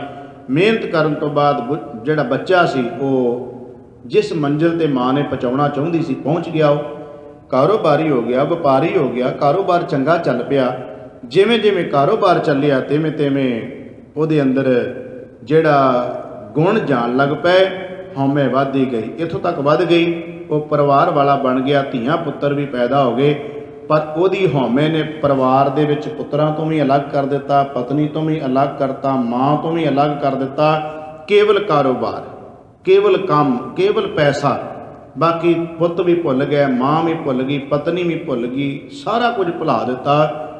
ਮਾਂ ਇੰਨੇ ਚਿਰ ਨੂੰ ਬਿਰਧ ਹੋ ਗਈ, ਪਰ ਮਾਂ ਨਹੀਂ ਸੀ ਚਾਹੁੰਦੀ ਕਿ ਮੈਂ ਆਪਣੇ ਜਿਉਂਦੇ ਜੀ ਇਹ ਕੁਝ ਆਪਣੀਆਂ ਅੱਖਾਂ ਦੇ ਸਾਹਮਣੇ ਵੇਖਾਂ ਕਿ ਮੇਰਾ ਪੁੱਤ ਅਲੱਗ ਹੈ, ਨੂੰਹ ਅਲੱਗ ਹੈ, ਪੋਤਰੇ ਅਲੱਗ ਨੇ। ਇਹ ਕੁਝ ਮੈਂ ਵੇਖਣਾ ਨਹੀਂ ਚਾਹੁੰਦੀ। ਤੁਸੀਂ ਦੇਖੋ ਘਰਾਂ ਦੇ ਹਾਲਾਤ ਇਹੀ ਨੇ। ਇੱਕ ਛੋਟੇ ਜਿਹੇ ਘਰ ਵਿੱਚ ਪਰਿਵਾਰ ਰਹਿੰਦੇ ਨੇ, ਪਰ ਜਿਵੇਂ ਜਿਵੇਂ ਬੰਦਾ ਕਾਰੋਬਾਰੀ ਹੁੰਦਾ ਜਾਂਦਾ ਹੈ, ਪਰਿਵਾਰ ਟੁੱਟਦੇ ਤੁਰੇ ਜਾਂਦੇ ਨੇ, ਭਰਾ ਟੁੱਟ ਜਾਂਦੇ ਹੈ, ਧੀਆਂ ਪੁੱਤਰ ਟੁੱਟ ਜਾਂਦੇ ਆ। ਜਿਵੇਂ ਜਿਵੇਂ ਬੰਦਾ ਕਾਰੋਬਾਰੀ ਹੋ ਗਿਆ ਤਿਵੇਂ ਤਿਵੇਂ ਪਰਿਵਾਰ ਟੁੱਟ ਗਿਆ। ਇੱਕ ਨਿੱਕੇ ਜਿਹੇ ਘਰ ਵਿੱਚ 4-4 ਜੀ ਰਹਿੰਦੇ ਹੁੰਦੇ ਸਨ, ਅੱਜ ਵੱਡੇ ਵੱਡੇ ਘਰਾਂ ਦੇ ਵਿੱਚ 2 ਜੀਆਂ ਦਾ ਰਹਿਣਾ ਵੀ ਔਖਾ ਹੋਇਆ ਪਿਆ ਹੈ। ਇਹ ਸਾਰਾ ਕੁਝ ਹਉਮੈ ਦਾ ਹੀ ਅਸਲ ਵਿੱਚ ਇੱਕ ਸਾਖਸ਼ਾਤ ਰੂਪ ਸਾਨੂੰ ਨਜ਼ਰ ਆਉਂਦਾ ਹੈ। ਖੈਰ, ਉਸ ਮਾਂ ਦੇ ਮਨ ਵਿੱਚ ਆਇਆ ਕਿ ਮੈਂ ਆਪਣੇ ਜਿਉਂਦੇ ਜੀਏ ਕਿਵੇਂ ਵੇਖ ਸਕਦੀ ਸਾਰਾ ਕੁਝ। ਉਹਨੇ ਫਿਰ ਇੱਕ ਜੁਗਤ ਸੋਚੀ ਕਿ ਮੈਂ ਇੱਕ ਜੁਗਤ ਰਾਹੀਂ ਵੇਹਨੀ ਹੈ, ਜੇ ਕਿਤੇ ਵਾਹਿਗੁਰੂ ਕਿਰਪਾ ਕਰ ਦੇਵੇ, ਇਹਨੂੰ ਕੋਈ ਸਮਝ ਆ ਜਾਵੇ ਤੇ ਪਰਿਵਾਰ ਟੁੱਟਿਆ ਹੋਇਆ ਫਿਰ ਜਿਹੜਾ ਸੀ ਉਹ ਜੁੜ ਜਾਏ। ਮਾਂ ਨੇ ਕੀ ਕੀਤਾ, ਜਿੱਧਰ ਦੀ ਉਹਦੇ ਪੁੱਤਰ ਨੇ ਗੁਜ਼ਰਨਾ ਸੀ, ਜਿਸ ਰਸਤੇ ਥਾਣੀ ਉਹਦੇ ਪੁੱਤਰ ਨੇ ਲੰਘਣਾ ਸੀ, ਮਾਂ ਨੇ ਰਸਤੇ ਦੇ ਵਿੱਚ ਇੱਕ ਟੋਆ ਪੁੱਟ ਦਿੱਤਾ ਤੇ ਟੋਆ ਪੁੱਟ ਕੇ ਇੱਕ ਨਿੱਕਾ ਜਿਹਾ ਪੰਘੂੜਾ ਲਾਗੇ ਰੱਖ ਦਿੱਤਾ। ਉਹਦਾ ਪੁੱਤਰ ਆਇਆ, ਜਦੋਂ ਟੋਆ ਦੇਖਿਆ, ਰੁਕਣਾ ਹੀ ਪੈਣਾ ਸੀ ਉਹਨੂੰ, ਰੁਕ ਗਿਆ। ਮਾਂ ਨੂੰ ਕੋਲ ਬੈਠਿਆਂ ਵੇਖਿਆ ਤੇ ਪੁੱਛਦਾ, ਮਾਂ ਇਹ ਕੀ ਮਾਜਰਾ ਹੈ, ਇਹ ਕੀ ਆ ਪੰਘੂੜਾ ਤੂੰ ਰੱਖਿਆ ਹੈ, ਅੱਗੇ ਟੋਆ ਪੁੱਟਿਆ ਹੈ।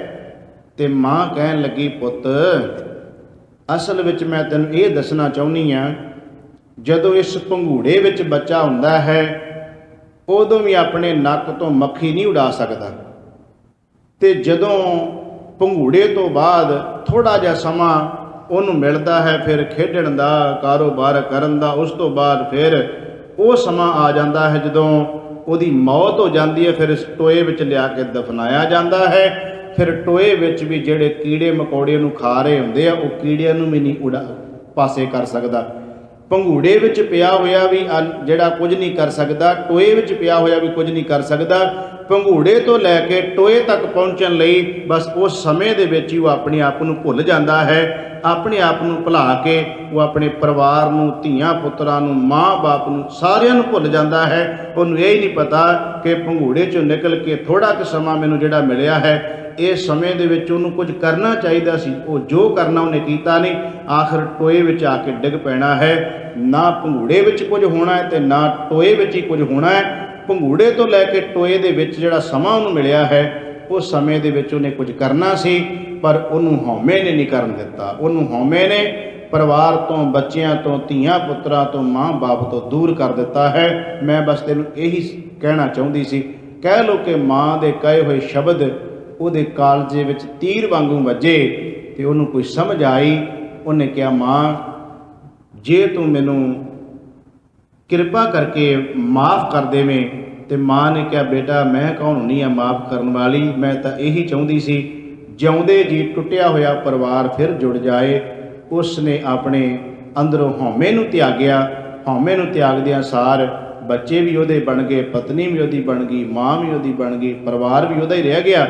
ਟੁੱਟਿਆ ਹੋਇਆ ਘਰ ਫਿਰ ਜੁੜ ਗਿਆ। ਇਹ ਇੱਕ ਸਿਰਫ ਕਹਾਣੀਕਾਰ ਨੇ ਇੱਕ ਪਰਿਵਾਰ ਦੀ ਕਹਾਣੀ ਨਹੀਂ ਸੁਣਾਈ, ਉਹਨੇ ਇੱਕ ਸਮਾਜ ਦੀ ਕਹਾਣੀ ਦੱਸੀ ਹੈ। ਸਮਾਜ 'ਚ ਇਹੀ ਕੁਝ ਹੁੰਦਾ ਹੈ, ਹਉਮੈ ਕਰਕੇ ਹੀ ਪਰਿਵਾਰਾਂ ਦੇ ਪਰਿਵਾਰ ਟੁੱਟ ਜਾਂਦੇ ਹੈ। ਧੀਆਂ ਪੁੱਤਰਾਂ, ਮਾਂ ਬਾਪਾਂ ਤੋਂ ਬੰਦਾ ਦੂਰ ਚਲਿਆ ਜਾਂਦਾ ਹੈ। ਸਾਹਿਬ ਜੀ ਕਹਿੰਦੇ ਨੇ, ਉਹਦੇ ਵਾਸਤੇ ਇੱਕ ਹੀ ਯਤਨ ਜੇ ਜੀਵ ਕਰੇ, ਉਹ ਹੈ ਗੁਰੂ ਦੇ ਬਚਨਾਂ ਰਾਹੀਂ ਪ੍ਰਭੂ ਪਰਮਾਤਮਾ ਦੇ ਨਾਮ ਨੂੰ ਜਪੇ, ਤਾਂ ਵਾਹਿਗੁਰੂ ਉਹਦੇ ਅੰਦਰੋਂ ਇਹ ਜਿਹੜਾ ਵੱਡਾ ਰੋਗ ਹੈ ਇਹ ਮਿਟ ਸਕਦਾ ਹੈ। ਤੋ ਸਤਿਗੁਰੂ ਗੁਰੂ ਰਾਮਦਾਸ ਮਹਾਰਾਜ ਜੀ ਕਿਰਪਾ ਕਰੇ ਨੇ ਅੱਜ ਦੇ ਪਾਵਨ ਪਵਿੱਤਰ ਸ਼ਬਦ ਰਾਹੀਂ, ਜਿਨ ਕੈ ਅੰਤਰ ਵਸਿਆ ਮੇਰਾ ਹਰ ਹਰ। ਅੰਤਰ ਦਾ ਭਾਵ ਹਿਰਦਾ, ਜਿਨ੍ਹਾਂ ਦੇ ਹਿਰਦੇ ਵਿੱਚ ਹਰੀ ਪਰਮਾਤਮਾ ਦਾ ਆਪਣਾ ਵਾਸਾ ਹੋ ਗਿਆ ਹੈ, ਤਿੰਨ ਕੇ ਸਭ ਰੋਗ ਗਵਾਏ। ਭਈ ਉਹਨਾਂ ਦੇ ਪ੍ਰਭੂ ਪਰਮਾਤਮਾ ਵਾਹਿਗੁਰੂ ਨੇ ਸਾਰੇ ਰੋਗ ਖਤਮ ਕਰ ਦਿੱਤੇ। ਤੇ ਮੁਕਤ ਭਏ ਜਿਨ ਹਰ ਨਾਮ ਧਿਆਇਆ। ਉਹ ਜੀਵ ਫਿਰ ਬੰਧਨਾਂ ਤੋਂ ਮੁਕਤ ਹੋ ਗਏ, ਵਿਕਾਰਾਂ ਤੋਂ ਮੁਕਤ ਹੋ ਗਏ, ਜਿਨ੍ਹਾਂ ਨੇ ਹਰੀ ਪਰਮਾਤਮਾ ਵਾਹਿਗੁਰੂ ਦੇ ਨਾਮ ਨੂੰ ਧਿਆਉਣਾ ਕੀਤਾ। ਤਿੰਨ ਪਵਿੱਤ ਪਰਮ ਪਦ ਪਾਏ। ਉਹਨਾਂ ਨੇ ਮਹਾਨ ਉੱਚੀ ਪਦਵੀ ਨੂੰ ਪ੍ਰਾਪਤ ਕਰ ਲਿਆ। ਮੇਰੇ RAM ਹਰ ਜਨ ਆਰੋਗ ਭਏ। ਹੇ ਮੇਰੇ ਰਮੇ ਹੋਏ RAM ਜੀ, ਤੇਰੇ ਸੇਵਕ ਤੇਰਾ ਨਾਮ ਜਪ ਕੇ ਆਰੋਗ ਹੋ ਗਏ। ਗੁਰ ਬਚਨੀ ਜਿਨ੍ਹਾਂ ਜਪਿਆ ਮੇਰਾ ਹਰ ਹਰ। ਗੁਰੂ ਦੇ ਬਚਨਾਂ ਰਾਹੀਂ ਜਿਨ੍ਹਾਂ ਨੇ ਹਰੀ ਪਰਮਾਤਮਾ ਦੇ ਨਾਮ ਨੂੰ ਜਪਿਆ ਹੈ, ਤਿੰਨ ਕੇ ਹਉਮੈ ਰੋਗ ਗਏ। ਵਾਹਿਗੁਰੂ ਨੇ ਉਹਨਾਂ ਦੇ ਹਉਮੈ ਦੇ ਰੋਗ ਨੂੰ ਖਤਮ ਕਰ ਦਿੱਤਾ। ਬ੍ਰਹਮਾ ਵਿਸ਼ਨ ਮਹਾਦੇਵ ਤ੍ਰੈ ਗੁਣ ਰੋਗੀ। ਬ੍ਰਹਮਾ ਹੋਵੇ, ਵਿਸ਼ਨੂੰ ਹੋਵੇ, ਸ਼ਿਵ ਜੀ ਹੋਣ, ਤਿੰਨਾਂ ਗੁਣਾਂ ਦੇ ਵਿੱਚ ਗ੍ਰਸੇ ਹੋਏ ਇਹ ਵੀ ਰੋਗੀ ਹੀ ਬਣੇ ਰਹੇ। ਵਿੱਚ ਹਉਮੈ ਕਾਰ ਕਮਾਈ। ਇਹ ਵੀ ਹਉਮੈ ਗ੍ਰਸੇ ਹੀ ਰਹੇ ਨੇ। ਹਉਮੈ ਵਿੱਚ ਜੋ ਕੁਝ ਕੀਤਾ ਇਹਨਾਂ ਨੇ ਕੀਤਾ, ਇਸ ਕਰਕੇ ਸਾਹਿਬ ਕਹਿੰਦੇ ਉਹ ਵੀ ਇਸ ਰੋਗ ਤੋਂ ਨਹੀਂ ਬਚ ਸਕੇ। ਜਿਨ ਕੀਏ ਤਿਸੈ ਨ ਚੇਤੈ ਬਪੁੜੇ। ਜਿਸ ਪ੍ਰਭੂ ਪਰਮਾਤਮਾ ਨੇ ਭਈ ਪੈਦਾ ਕੀਤਾ ਸੀ, ਇਹਨਾਂ ਨੇ ਉਸ ਪ੍ਰਭੂ ਪਰਮਾਤਮਾ ਵਾਹਿਗੁਰੂ ਨੂੰ ਤੇ ਹਿਰਦੇ 'ਚ ਨਹੀਂ ਵਸਾਇਆ, ਉਹਦੀ ਵਡਿਆਈ ਨਹੀਂ ਕੀਤੀ, ਸਗੋਂ ਆਪਣੇ ਆਪ ਦੇ ਨਾਂ ਜਪਾਉਣ 'ਚ ਲੱਗੇ ਰਹੇ। ਇਸ ਕਰਕੇ ਸਾਹਿਬ ਜੀ ਕਹਿੰਦੇ ਇਹ ਵੀ ਵਿਚਾਰੇ ਟੁੱਟੇ ਰਹੇ ਪ੍ਰਮਾਤਮਾ ਤੋਂ, ਹਉਮੈ ਦੇ ਵਿੱਚ ਇਹ ਵੀ ਗਰਸੇ ਹੀ ਰਹੇ। ਹਰ ਗੁਰਮੁਖ ਸੋਝੀ ਪਾਈ, ਪਰ ਵਿਰਲਾ ਹੀ ਕੋਈ ਗੁਰੂ ਦੇ ਮਾਰਗ ਤੇ ਚੱਲਿਆ ਜਿਸ ਨੂੰ ਇਹ ਸੂਝ-ਬੂਝ ਮਿਲ ਗਈ ਕਿ ਹਉਮੈ ਦੇ ਰੋਗ ਤੋਂ ਬਚਣਾ ਚਾਹੀਦਾ। ਹਉਮੈ ਰੋਗ ਸਭ ਜਗਤ ਵਿਆਪਿਆ, ਸਾਹਿਬ ਕਹਿੰਦੇ ਸਾਰੇ ਜਗਤ ਵਿੱਚ ਹੀ ਹਉਮੈ ਦਾ ਰੋਗ ਵਿਆਪ ਰਿਹਾ ਹੈ। ਤਿੰਨ ਕੋ ਜਨਮ ਮਰਨ ਦੁਖ ਭਾਰੀ, ਸਾਹਿਬ ਜੀ ਕਹਿੰਦੇ ਜਨਮ ਮਰਨ ਦਾ ਗੇੜ ਵੀ ਹਉਮੈ ਹੀ ਬਣਾਉਂਦੀ ਹੈ। ਹਉਮੈ ਕਰਕੇ ਜੀਵ ਜਨਮ ਮਰਨ ਦੇ ਗੇੜ ਵਿੱਚ ਆਉਂਦਾ ਰਹਿੰਦਾ, ਜਿਹੜਾ ਵੱਡਾ ਭਾਰੀ ਦੁੱਖ ਹੈ। ਗੁਰ ਪ੍ਰਸਾਦੀ ਕੋ ਵਿਰਲਾ ਛੂਟੈ, ਗੁਰੂ ਦੀ ਕਿਰਪਾ ਰਾਹੀਂ ਕੋਈ ਵਿਰਲਾ ਜੀਵ ਹੈ ਜਿਹੜਾ ਇਸ ਤੋਂ ਛੁਟਕਾਰਾ ਪਾਉਂਦਾ ਹੈ। ਤਿਸ ਜਨ ਕੋ ਹਉ ਬਲਿਹਾਰੀ, ਸਾਹਿਬ ਗੁਰੂ ਰਾਮਦਾਸ ਮਹਾਰਾਜ ਜੀ ਕਹਿੰਦੇ ਉਹਦੇ ਤੋਂ ਕੁਰਬਾਨ ਜਾਈਏ, ਸਦਕੇ ਜਾਈਏ, ਬਲਿਹਾਰ ਜਾਈਏ ਉਹਦੇ ਤੋਂ, ਜਿਸ ਗੁਰੂ ਦੀ ਕਿਰਪਾ ਨਾਲ ਜਿਹੜਾ ਇਸ ਤੋਂ ਦੂਰ ਹੋ ਗਿਆ। ਥੋੜ੍ਹੇ ਦਿਨ ਹੋ ਗਏ, ਕੱਲ੍ਹ ਪਰਸੋਂ ਦੀ ਗੱਲ ਹੀ ਹੈ, ਇੱਕ ਨੈੱਟ ਦੇ ਉੱਤੇ ਮੀਡੀਆ ਦੇ ਵਿੱਚ ਇੱਕ ਵੀਡੀਓ ਚੱਲ ਰਹੀ ਹੈ। ਛਿਆਟੇ ਜਿਹੜਾ ਅੰਮ੍ਰਿਤਸਰ ਦੇ ਨੇੜੇ ਛਿਆਟਾ ਸ਼ਹਿਰ ਹੈ, ਜਿੱਥੇ ਧੰਨ ਗੁਰੂ ਹਰਗੋਬਿੰਦ ਸੱਚੇ ਪਾਤਸ਼ਾਹ ਜੀ ਦੇ ਜਿਹੜਾ ਉਹਨਾਂ ਦੇ ਆਗਮਨ ਹੋਇਆ ਹੈ ਅਤੇ ਉਹਨਾਂ ਦੀ ਯਾਦ ਵਿੱਚ ਇਹ 6 ਹਲਟਾ ਖੂਹ ਬਣਾਇਆ ਸੀ, ਤਾਂ ਇਹਦਾ ਨਾਂ ਛਿਆਟਾ ਸਾਹਿਬ ਰੱਖਿਆ ਗਿਆ। ਉੱਥੇ ਕੋਈ ਵੀਰ ਗਏ ਬਾਹਰਲੇ ਕਿਤੇ ਬਾਹਰੋਂ ਦੇਸ਼ ਵਿੱਚੋਂ, ਉਹਨਾਂ ਨੇ ਜਾ ਕੇ ਇੱਕ ਬਜ਼ੁਰਗ ਉੱਥੇ ਗੁਰਦੁਆਰੇ ਦੇ ਸਾਹਮਣੇ ਨਾ ਭਾਰ ਤੋਲਣ ਵਾਲੀ ਮਸ਼ੀਨ ਲੈ ਕੇ ਬਹਿੰਦਾ ਸੀ। ਬਜ਼ੁਰਗ 80 ਕੁ ਸਾਲ ਦੀ ਉਹਦੀ ਉਮਰ ਹੈ, ਦੋਨੋਂ ਜੀ, ਉਹਨਾਂ ਦੇ ਕੋਈ ਬੱਚਾ ਨਹੀਂ, ਧੀ ਪੁੱਤ ਨਹੀਂ, ਕੋਈ ਵੀ। ਉਹ ਜਾ ਕੇ ਮਸ਼ੀਨ ਲੈ ਕੇ ਭਾਰ ਤੋਲਣ ਵਾਲੀ ਉੱਥੇ ਬੈਠਦੇ ਸਨ ਅਤੇ 100 ਰੁਪਈਆ ਜਾਂ 150 ਰੁਪਈਆ ਉਹਨਾਂ ਨੂੰ ਹੋ ਜਾਂਦਾ ਸੀ, ਜਿਹਦੇ ਨਾਲ ਉਹ ਇੱਕ ਹਫ਼ਤਾ ਕੱਢਦੇ ਸਨ। ਐਤਵਾਰ ਦੇ ਐਤਵਾਰ ਹੀ ਉਹ ਜਾਂਦੇ ਸੀ। ਅਤੇ ਉਹਦੀ ਕਿਸੇ ਨੇ ਫੋਟੋ ਖਿੱਚ ਕੇ ਪਾ ਦਿੱਤੀ ਨੈੱਟ 'ਤੇ। ਉਹ ਵੀਰ ਜਿਹੜੇ ਮਦਦ ਕਰਦੇ ਆ ਲੋਕਾਂ ਦੀ, ਗਰੀਬਾਂ ਦੀ, ਉਹ ਗਏ ਉਹਨਾਂ ਦੇ ਕੋਲੇ, ਬਜ਼ੁਰਗਾਂ ਕੋਲੇ, ਅਤੇ ਜਾ ਕੇ ਉਹਨਾਂ ਨੂੰ ਕਹਿੰਦੇ ਜੀ ਅਸੀਂ ਇਸ ਕਰਕੇ ਆਏ ਹਾਂ, ਜਦੋਂ ਤੁਹਾਡੇ ਹਾਲਾਤ ਦੇਖੇ, 80 ਸਾਲ ਦੀ ਤੁਹਾਡੀ ਉਮਰ ਹੋ ਗਈ ਹੈ ਅਤੇ ਅਸੀਂ ਤੁਹਾਡੇ ਹਾਲਾਤ ਵੇਖਣ ਵਾਸਤੇ ਆਏ। ਜਿਹੜੇ ਕਮਰੇ ਵਿੱਚ ਸਨ, ਉਹ ਕਮਰੇ ਦੇ ਉੱਪਰ ਜਿਹੜੇ ਛੱਤ 'ਤੇ ਬਾਲੇ ਪਏ ਨੇ, ਬਾਲੇ ਵੀ ਕੁਝ 2-4 ਟੁੱਟੇ ਨੇ, ਥੱਲੇ ਥੰਮੀਆਂ ਦਿੱਤੀਆਂ ਨੇ। ਅਤੇ ਉਹਨਾਂ ਨੇ ਉਹਨਾਂ ਬਜ਼ੁਰਗਾਂ ਨੂੰ ਕਿਹਾ, ਕਹਿਣ ਲੱਗੇ ਜੀ ਅਸੀਂ ਮਨ ਬਣਾਇਆ ਹੈ ਸਾਰਿਆਂ ਵੀਰਾਂ ਨੇ ਰਲ ਕੇ, 8-10 ਜਾਣਿਆਂ ਨੇ, ਕਿ ਤੁਹਾਨੂੰ ਇੱਕ ਸੋਹਣਾ ਘਰ ਬਣਾ ਦਈਏ। ਅਤੇ ਅੱਗੋਂ ਉਸ ਬਜ਼ੁਰਗ ਬਾਬੇ ਨੇ ਕਿਹਾ, ਕਹਿਣ ਲੱਗੇ ਮੈਨੂੰ ਘਰ ਦੀ ਜ਼ਰੂਰਤ ਨਹੀਂ ਹੈ, ਕੀ ਕਰਨਾ ਘਰ? ਅਤੇ ਉਹ ਕਹਿੰਦੇ ਆ ਤੇ ਬਾਲੇ ਟੁੱਟੇ ਨੇ। ਉਹ ਕਹਿੰਦਾ ਕੋਈ ਗੱਲ ਨਹੀਂ, 50 ਰੁਪਏ ਮੈਂ ਦੇ ਕੇ ਕਿਸੇ ਨੂੰ ਬਾਲੇ ਬਦਲਵਾ ਲਵਾਂਗਾ। ਅੱਗੋਂ ਜਿਹੜੀ ਅਗਲੀ ਗੱਲ, ਉਹਨਾਂ ਨੇ ਕਿਹਾ 10,000 ਰੁਪਈਆ ਦਿੱਤਾ। ਕਹਿਣ ਲੱਗੇ ਆ ਬਜ਼ੁਰਗੋ 10,000 ਰੁਪਈਆ ਤੁਸੀਂ ਰੱਖ ਲਓ, ਇੰਨੀ ਕੁ ਸੇਵਾ ਪ੍ਰਵਾਨ ਕਰਿਓ। ਅਤੇ ਉਸ ਬਿਰਧ ਬਾਬੇ ਨੇ, ਉਹਨੇ ਇਹ ਗੱਲ ਕਹੀ, ਦੋਵਾਂ ਜੀਆਂ ਨੇ। ਉਹ ਕਹਿਣ ਲੱਗੇ ਇਹ ਅਸੀਂ ਪੈਸੇ ਕੀ ਕਰਨੇ ਆ, ਤੁਸੀਂ ਇੱਦਾਂ ਕਰੋ ਵੀ ਗੁਰਮੁਖ ਪਿਆਰਿਓ, ਤੁਸੀਂ ਇੱਦਾਂ ਕਰੋ 100-200 ਰੁਪਈਆ ਸਾਨੂੰ ਦੇ ਜਾਓ, 100-200 ਰੁਪਈਆ ਸਾਨੂੰ ਦੇ ਜਾਓ, ਇੰਨਾ ਕੀ ਬੜਾ ਹੈ, ਅਸੀਂ 10,000 ਰੁਪਈਆ ਕੀ ਕਰਨਾ। ਮੈਂ ਹੈਰਾਨ ਸਾਂ, ਉਹਨੂੰ ਵੇਖ ਕੇ ਮੇਰੇ ਵੀ ਅੱਖਾਂ 'ਚ ਪਾਣੀ ਆਇਆ ਵੀ ਅਸੀਂ ਤਾਂ ਕੇਵਲ ਕਥਾ ਹੀ ਕਰ ਸਕਦੇ ਹਾਂ, ਅਸੀਂ ਕੇਵਲ ਸਟੇਜਾਂ 'ਤੇ ਬੋਲ ਸਕਦੇ ਹਾਂ, ਪਰ ਜਿਨ੍ਹਾਂ ਨੇ ਅਸਲ ਵਿੱਚ ਜ਼ਿੰਦਗੀ ਨੂੰ ਮਾਣਿਆ ਹੈ, ਜਿਨ੍ਹਾਂ ਨੇ ਇਸ ਚੀਜ਼ ਨੂੰ ਸਮਝਿਆ ਕਿ ਰੱਬ ਕੀ ਹੈ, ਪਰਮਾਤਮਾ ਕੀ ਹੈ, ਸੰਤੋਖ ਕੀ ਹੈ, ਹਉਮੈ ਕੀ ਹੁੰਦੀ ਹੈ, ਇਸ ਤੋਂ ਕਿਵੇਂ ਬਚਿਆ ਜਾ ਸਕਦਾ, ਜਿਨ੍ਹਾਂ ਨੇ ਇਹਨੂੰ ਮਾਣਿਆ। ਹੁਣ ਕਿਹੜਾ ਬਾਬਾ, ਮੇਰਾ ਖਿਆਲ ਆ ਵੀ ਉਹ ਨਾ ਤਾਂ ਕੋਈ ਬਹੁਤਾ ਵਿਚਾਰਾ ਪੜ੍ਹਿਆ ਵੀ ਨਹੀਂ ਹੈ, ਕੋਈ ਪਤਾ ਨਹੀਂ ਉਹਨੇ ਬਾਣੀ ਵੀ ਕਦੀ ਪੜ੍ਹੀ ਕਿ ਨਹੀਂ ਪੜ੍ਹੀ, ਪਰ ਉਹਦਾ ਜੀਵਨ ਤੱਕੋ ਕਿ ਉਹਦੇ ਅੰਦਰ ਸੱਚਮੁੱਚ ਹੀ ਉਹ ਪਰਮਾਤਮਾ ਦੇ ਕਿੰਨਾ ਕੁ ਨੇੜੇ ਹੋਵੇਗਾ ਬੰਦਾ, ਕਿ ਜਿਹਦੇ ਕੋਲੇ ਲੋਕ ਕਹਿਣ ਵਾਸਤੇ ਆਪ ਗਏ ਨੇ ਵੀ ਤੁਹਾਨੂੰ ਘਰ ਬਣਾ ਕੇ ਦੇਣਾ ਹੈ, ਉਹ ਕਹਿੰਦਾ ਕੀ ਕਰਨਾ ਹੈ ਘਰ? ਉਹ ਕਹਿੰਦੇ ਆ 10,000 ਰੁਪਈਆ ਰੱਖ ਲਓ। ਕਹਿਣ ਲੱਗਾ 200 ਰੁਪਈਆ ਦੇ ਜਾਓ, ਮੈਂ 10,000 ਕੀ ਕਰਨਾ ਹੈ?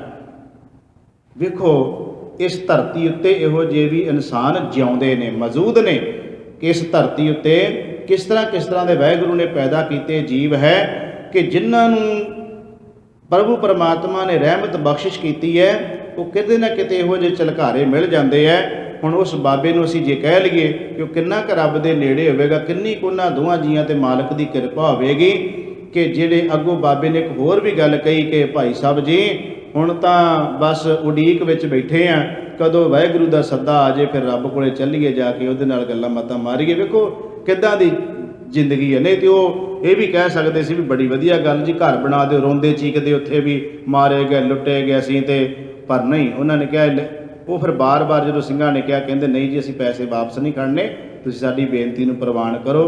ਤੇ ਉਹ ਕਹਿਣ ਲੱਗਾ ਚਲੋ ਫਿਰ ਜੇ ਤੁਸੀਂ ਜ਼ਿਆਦਾ ਹੀ ਜ਼ੋਰ ਲਾਉਂਦੇ ਹੋ ਤਾਂ ਮੈਂ ਰੱਖ ਸਕਦਾ, ਪਰ ਮੇਰਾ ਜੀਅ ਨਹੀਂ ਕਰਦਾ ਵੀ ਮੈਂ ਇਸ ਪੈਸੇ ਨੂੰ ਰੱਖਾਂ। ਮੈਂ ਹੈਰਾਨ ਹਾਂ ਇੱਕ ਉਹ ਬੰਦਾ ਅੱਤ ਦਾ ਗਰੀਬ ਹੈ ਤੇ ਉਹ ਕਹਿੰਦਾ ਇਸ ਸੰਗਤ ਦਾ ਪੈਸਾ ਤੁਸੀਂ 100-200 ਦੇ ਜੋ। ਇੱਕ ਉਹ ਲੋਕ ਨੇ ਜਿਹੜੇ ਕਰੋੜਾਂ ਕਰੋੜਾਂ ਰੁਪਈਆਂ ਦੀਆਂ ਕਾਰਾਂ ਲੈ ਕੇ ਤੁਰੇ ਫਿਰਦੇ ਐ ਤੇ ਕੋਈ ਲਾਭ ਨਹੀਂ ਉਹਨਾਂ ਦਾ। 10-10 ਗੱਡੀਆਂ ਬਾਬਾ ਇੱਕੋ ਹੀ ਲਈ ਬੈਠਾ ਹੈ। ਉਹ ਬਾਬੇ ਦੇ ਆਪਣੇ ਕੋਈ ਪੈਟਰੋਲ ਪੰਪ ਨਹੀਂ ਚੱਲਦੇ ਵੀ ਉਹ ਤੋਂ ਬਣਾਈਆਂ ਨੇ, ਉਹ ਸੰਗਤ ਦੇ ਪੈਸੇ ਤੋਂ, ਸੰਗਤਾਂ ਤੋਂ ਖੜ ਖੜ ਕੇ ਪੈਸਾ। ਤੇ ਇੱਕ ਬੰਦਾ ਕਰੋੜ ਕਰੋੜ ਰੁਪਏ ਦੀਆਂ ਗੱਡੀਆਂ ਸੜਕਾਂ ਤੇ ਭਜਾਈ ਫਿਰਦਾ ਹੈ। ਗਰੀਬ ਵਿਚਾਰੇ ਜਿਹੜੇ ਨੇ ਉਹ ਰੋਟੀ ਤੋਂ ਆਤਰ ਨੇ ਤੇ ਬਾਬਿਆਂ ਦੇ ਡੇਰੇ ਤੁਸੀਂ ਵੇਖੋ ਸੇ ਕਿਵੇਂ ਚਮਕਦੇ ਪਏ ਨੇ, ਕਿਸ ਤਰ੍ਹਾਂ ਪੈਸਾ ਇਹਨਾਂ ਦੇ ਕੋਲੇ, ਧਨ ਦੌਲਤ, ਕਿਹੜੇ ਕਿਹੜੇ ਵੱਡੇ ਡੇਰੇ, ਕਿਹੜੀਆਂ ਕਿਹੜੀਆਂ ਵੱਡੀਆਂ ਕੋਠੀਆਂ, ਕਿਹੜੀਆਂ ਕਿਹੜੀਆਂ ਵੱਡੀਆਂ ਕਾਰਾਂ ਲੈ ਲੈ ਕੇ ਤੁਰੇ ਫਿਰਦੇ ਨੇ। ਪਰ ਗਰੀਬ ਜਿਹੜੇ ਨੇ ਉਹਨਾਂ ਵਾਲੇ ਬੰਨੇ ਤੇ ਕੋਈ ਧਿਆਨ ਹੀ ਨਹੀਂ ਦੇ ਰਿਹਾ। ਫਿਰ ਇਹ ਸਮਝਣਾ ਚਾਹੀਦਾ ਹੈ ਕਿ ਕੌਣ ਹੈ ਰੱਬ ਦੇ ਨੇੜੇ? ਇਹ ਲੋਕ ਨੇ ਜਿਹੜੇ ਸਾਡੇ ਵਰਗੇ ਨੇ, ਅਸੀਂ ਨੇੜੇ ਆ ਕਿ ਜਾਂ ਉਹ ਲੋਕ ਨੇੜੇ ਆ ਜਿਹੜੇ ਝੁੱਗੀਆਂ ਝੌਂਪੜੀਆਂ ਵਿੱਚ ਬੈਠੇ ਹੋਏ ਨੇ? ਸੋ ਬੇਨਤੀ ਵਿੱਚ ਆ ਗਈ ਹੈ, ਵਾਹਿਗੁਰੂ ਜੀ ਤੇ ਕਿਰਪਾ ਕਰ ਦੇਵੇ ਭਈ ਉਸੇ ਨੂੰ ਹੀ ਸਤਿਗੁਰੂ ਇਹ ਦਾਤਾਂ ਦਿੰਦਾ ਹੈ। ਸਾਹਿਬ ਕਹਿੰਦੇ ਉਹਦੇ ਤੋਂ ਕੁਰਬਾਨ ਜਾਈਏ, ਬਲਿਹਾਰ ਜਾਈਏ, ਸਦਕੇ ਜਾਣਾ ਚਾਹੀਦਾ ਉਹਨਾਂ ਤੋਂ ਜਿਨ੍ਹਾਂ ਤੇ ਵਾਹਿਗੁਰੂ ਨੇ ਇਹੋ ਜਿਹੀ ਕਿਰਪਾ ਕੀਤੀ ਹੈ। ਜਿਨ ਸਿਸ਼ਟ ਸਾਜੀ ਸੋਈ ਹਰ ਜਾਣੈ, ਤਾਂ ਕਾ ਰੂਪ ਆਪਾਰੋ। ਜਿਨ੍ਹੇ ਸ੍ਰਿਸ਼ਟੀ ਨੂੰ ਸਾਜਿਆ ਵਾਹਿਗੁਰੂ ਪਰਮਾਤਮਾ ਆਪ ਹੀ ਇਹਦੇ ਬਾਰੇ ਜਾਣਦਾ ਹੈ। ਸਾਹਿਬ ਜੀ ਕਹਿੰਦੇ ਨੇ ਉਹ ਜਗਤ ਨੂੰ ਬਣਾ ਕੇ, ਪਰਮਾਤਮਾ ਸ੍ਰਿਸ਼ਟੀ ਨੂੰ ਬਣਾ ਕੇ ਸੰਭਾਲ ਕਰਨ ਵਾਲਾ ਆਪ ਹੀ ਸਾਰੇ ਇਹ ਜਿਹੜੇ ਰੋਗ ਹੈ ਇਹਨਾਂ ਤੋਂ ਮੁਕਤ ਕਿਵੇਂ ਹੋਇਆ ਜਾ ਸਕਦਾ ਹੈ, ਕਿਵੇਂ ਉਹ ਕਰਦਾ ਮੁਕਤ, ਇਸ ਖੇਡ ਨੂੰ ਵੀ ਪਰਮਾਤਮਾ ਹੀ ਜਾਣਦਾ ਹੈ। ਨਾਨਕ ਆਪੇ ਵੇਖ ਹਰ ਬਿਕਸੈ, ਗੁਰਮੁਖ ਬ੍ਰਹਮ ਵਿਚਾਰੋ। ਧੰਨ ਗੁਰੂ ਰਾਮਦਾਸ ਮਹਾਰਾਜ ਜੀ ਕਹਿੰਦੇ ਪਰਮਾਤਮਾ ਆਪ ਸਾਵਰੇ ਜੀਵਾਂ ਨੂੰ ਪੈਦਾ ਕਰਕੇ ਧੰਦਿਆਂ 'ਚ ਲਾ ਕੇ ਬਿਕਸੈ, ਖਿੜਾਓ ਵਿੱਚ ਰਹਿੰਦਾ ਹੈ। ਉਹਦਾ ਆਪਣਾ ਪ੍ਰਭੂ ਪਰਮਾਤਮਾ ਦਾ ਜਿਹੜਾ ਖੇੜਾ ਹੈ, ਭਾਵ ਕਿ ਸਾਰਿਆਂ ਨੂੰ ਪੈਦਾ ਕਰਕੇ ਵੇਖਦਾ ਪਿਆ, ਸਭ ਦੀ ਸੰਭਾਲ ਕਰਦਾ ਹੋਇਆ, ਫਿਰ ਵੀ ਪਰਮਾਤਮਾ ਖੇੜੇ ਵਿੱਚ ਹੈ, ਆਨੰਦ ਵਿੱਚ ਹੈ। ਸਤਿਗੁਰੂ ਗੁਰੂ ਰਾਮਦਾਸ ਮਹਾਰਾਜ ਜੀ ਅੱਜ ਦੇ ਸ਼ਬਦ ਰਾਹੀਂ ਸਾਨੂੰ ਜੋ ਬਖਸ਼ਿਸ਼ ਕੀਤੀ ਹੈ ਕਿ ਭਾਈ ਇਸ ਹਉਮੈ ਦੇ ਰੋਗ ਤੋਂ ਬਚਣਾ ਚਾਹੀਦਾ ਹੈ, ਕਿਉਂਕਿ ਹਉਮੈ ਹੀ ਪ੍ਰਭੂ ਤੋਂ ਦੂਰ ਖੜਦੀ ਹੈ। ਜੇ ਹਉਮੈ ਹੋਵੇ ਤੇ ਪਰਮਾਤਮਾ ਦਾ ਨਾਮ ਨਹੀਂ ਟਿਕ ਸਕਦਾ। ਹਉਮੈ ਨਾਵੇਂ ਨਾਲ ਵਿਰੋਧ ਹੈ, ਦੋਏ ਨਾ ਵਸੈ ਇੱਕ ਠਾਏ, ਇੱਕ ਜਗ੍ਹਾ ਤੇ ਦੋਨੋਂ ਚੀਜ਼ਾਂ ਇਹ ਨਹੀਂ ਟਿਕ ਸਕਦੀਆਂ। ਤੇ ਭਾਈ ਗੁਰਦਾਸ ਜੀ ਕਹਿੰਦੇ ਨੇ ਇਸ ਨੂੰ ਦੂਰ ਕਰਨ ਦਾ ਇੱਕੋ ਇੱਕ ਹੀ ਤਰੀਕਾ ਹੈ ਕਿ ਵਾਹਿਗੁਰੂ ਗੁਰਮੰਤਰ ਹੈ, ਜਪ ਹਉਮੈ ਕੋਈ। ਵਾਹਿਗੁਰੂ ਦੇ ਜਾਪ ਕਰਨੇ, ਗੁਰੂ ਦੀ ਬਾਣੀ ਪੜ੍ਹਨੀ, ਇਹਦੇ ਨਾਲ ਹੀ ਇਹਦੇ ਰੋਗ ਤੋਂ ਬਚਿਆ ਜਾ ਸਕਦਾ ਹੈ। ਸ਼ਬਦ ਵਿਚਾਰ ਕਰਦੇ ਹਾਂ। ਬੇਅੰਤ ਪ੍ਰਕਾਰ ਦੀਆਂ ਭੁੱਲਾਂ ਤੁਕਾਂ ਹੋ ਗਈਆਂ, ਸਤਿਗੁਰੂ ਜੀ ਦੇ ਸਾਥ ਸੰਗਤ ਬਖਸ਼ਣ ਯੋਗ ਹੈ, ਭੁੱਲ ਚੁੱਕ ਦੀ ਖਿਮਾ। ਪਿਆਰ ਸਹਿਤ ਫਤਿਹ ਬੁਲਾਓ ਜੀ। ਵਾਹਿਗੁਰੂ ਜੀ ਕਾ ਖਾਲਸਾ, ਵਾਹਿਗੁਰੂ ਜੀ ਕੀ ਫਤਿਹ।